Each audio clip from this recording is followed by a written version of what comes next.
Dr. Quietek. I heard that he doesn't talk to us, and so EMS, can you give me a little bit of information? What happened?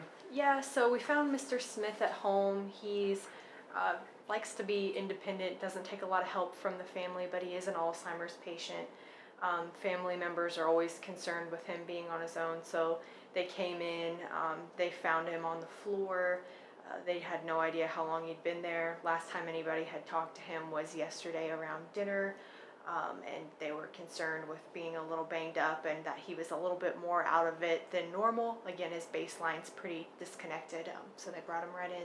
Okay, is that bag, his medicines there that we can look at? Okay, I think the nurse is probably going to go ahead and put that in the computer for us. Perfect. And did you see anything obvious other than this laceration up here and the deformity to his ankle? No, like you were saying, just the deformity there on his ankle, the laceration there, and then, like we said, the family members saying that he's baseline, he's out of it, but even more so than normal. We couldn't get a lot of responses out of him other than a couple head nods, pretty nonverbal. Okay, sounds good. Well, we'll go ahead and figure this thing out. I appreciate your help. Okay, so we've got a 6 centimeter laceration to the posterior scalp. Pupils are equal. Looks like extraocular movements are normal. There's no obvious facial droop.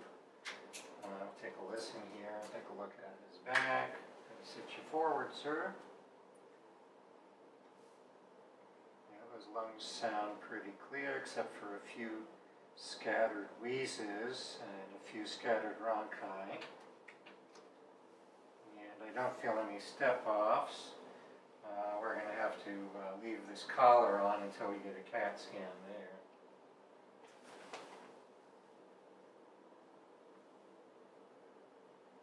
Heart rate's about 60.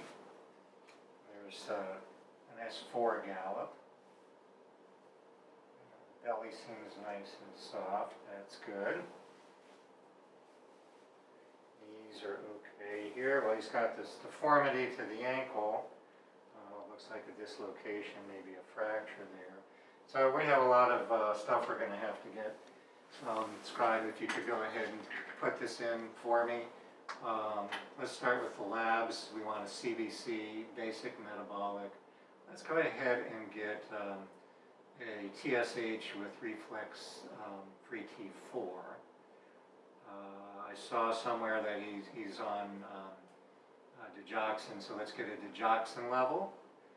And we'll need a urinalysis. We'll get a serum and a urine tox screen. Since he was down for an unknown length of time, we're going to need to get a total CPK on him as well. Let's get an EKG and we'll get a troponin. Don't know if he had some kind of a cardiac event that led up to this.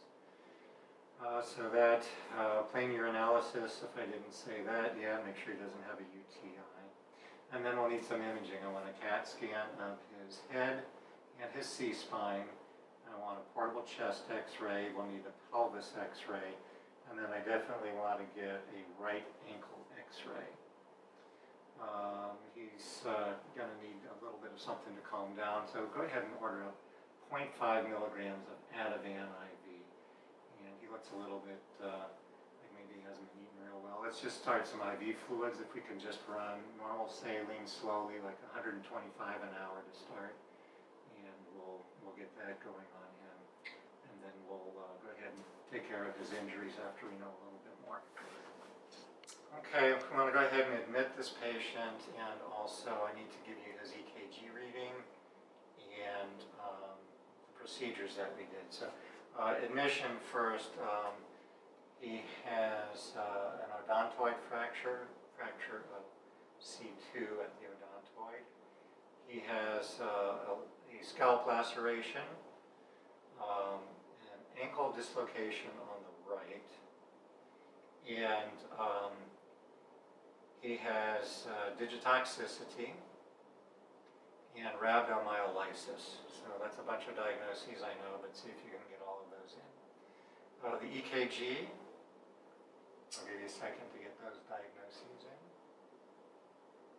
So odontoid fracture, rhabdomyolysis, right ankle dislocation, scalp laceration, and digitoxicity.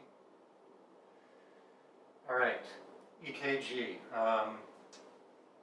Go ahead and put in that the time of the EKG was 13:02.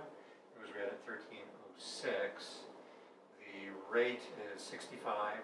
Rhythm is normal sinus. Axis is left axis. There was no ectopy.